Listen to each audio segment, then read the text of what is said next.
I might need to pee in my suit now. Just do it. Just let it go. I can't do it. My name is Dr. Mike Lang. As both a health researcher and adventure guide, I've seen how spending time outdoors can enhance the well-being of family caregivers.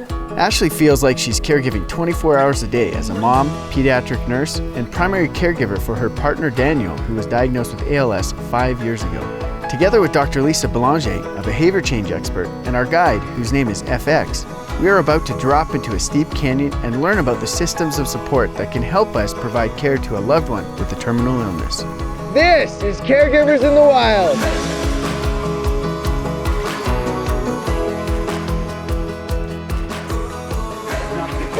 The most graceful. The most graceful thing you can see is someone try to put on a wetsuit. So flattering, these things. Yeah. So what has it taken for you to sort of plan and organize trips like this and get the skills to be able to do this stuff? Well, organize this day, it took me about 25 years of experience. Yeah. And organizing a canyoning day is to being able to see the big pictures, and then you're breaking it down in small sections. And each section has its own challenge and its own hazard and risk that you got to mitigate. 1, 2, 3. I've been taking care of my partner who has ALS. He was diagnosed, and then a week after that, we found out we were pregnant, and then, and his health has just been declining slowly. He was in a power wheelchair. He was able to kind of get around, do his own thing. And then over the last 2 years, I guess, he's just been needing more help progressively. I feel like I'm a nurse 24 hours a day. I don't have a 5-year plan anymore, just a 5-day plan. Oh man, my legs are shaking. So what we have here, the green line is me, I'm in control. This is your lower line. If you ever let go, this is your backup. How's that? So you're deciding how fast you want to go. There we go.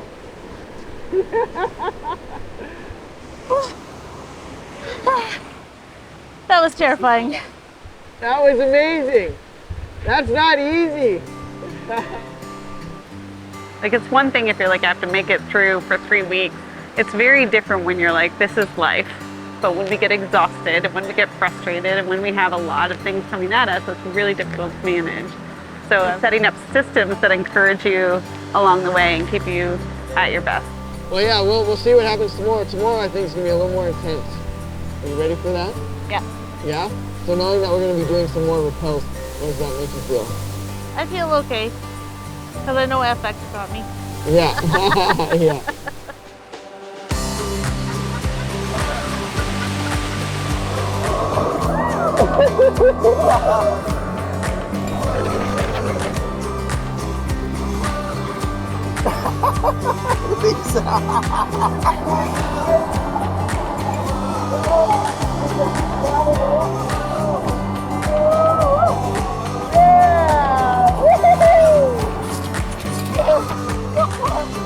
Here we have a jump.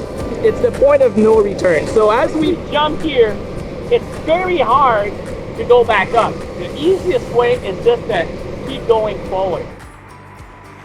Taking care of somebody, and things aren't going to get better. Yeah. So you, things are probably just going to get worse. Yeah. So, but you still got to do it anyway. You think about something like ALS, Yeah. there's really only one direction. And once you're in the canyon, you just have to figure it out. Yeah. There's no getting out. And I think, what Lisa was talking about yesterday, having those systems in place, in order to help you, I think is a great sort of idea. Just got to find someone to help me do it. Yeah. Yeah, a guide. Yeah. I'm always asking for help for someone to watch over Daniel so I can get stuff done, but it's normally chores or something. And it's hard to ask for someone to come so I can just have time to myself. Here she goes. You got this. Even though I kind of fell in the middle and had my knee up against the wall, I'm halfway down this waterfall and there's no going back right now. I just kind of took a breath and got back up on my feet and went back down the rest of the way. You're doing it.